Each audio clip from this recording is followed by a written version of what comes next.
কম দাম ও শ্রমকে কাজে লাগিয়ে ব্র্যান্ডটাকে সামনে এনে কয়েকগুণ বেশি দরে পণ্য বিক্রি করছে মার্কিন প্রতিষ্ঠানগুলো। চীনের এ ধরনের আগ্রাসী মন্তব্য ও সামাজিক যোগাযোগ মাধ্যমে কার্যক্রম এখন চাপে ফেলেছে দামি ব্র্যান্ডগুলোকে, যা সামাল দিতে মরিয়া বিশ্বের শীর্ষ পণ্যের ব্র্যান্ডগুলো। বসুন্ধরা ডায়াপেন্ট এখন আরো উন্নত।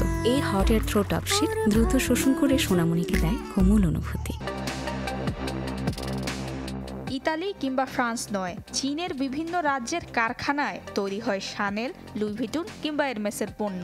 বেশিরভাগ ক্ষেত্রে উৎপাদন খরচ মোট দামেরও সিকি ভাগ। যুক্তরাষ্ট্রের কর আরোপের পর সামাজিক যোগাযোগ মাধ্যমে একের পর এক ভিডিওতে এসব তুলে ধরে চীনা ইনফ্লুয়েন্সাররা। চীনের দাবি, সস্তা শ্রম ও কাঁচামালের কম দামের সুযোগ কাজে লাগিয়ে কয়েকশো গুণ দামে চলছে পণ্য বিক্রি। প্রতিষ্ঠানের ট্যাগের কারণে তা নিয়ে খুব একটা হইচইও নেই। লুই ভিটুন, এরমেস, লুলুলেমনের মতো বিলাসপণ্য বিক্রয়কারী প্রতিষ্ঠানগুলো লুকিয়েছে তথ্য।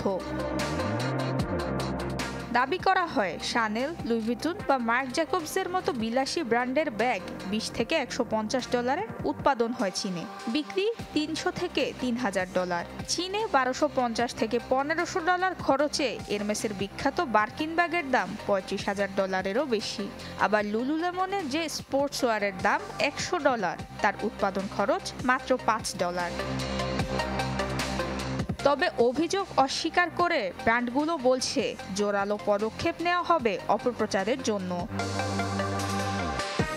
নুসরাত মৌমি, চ্যানেল 24।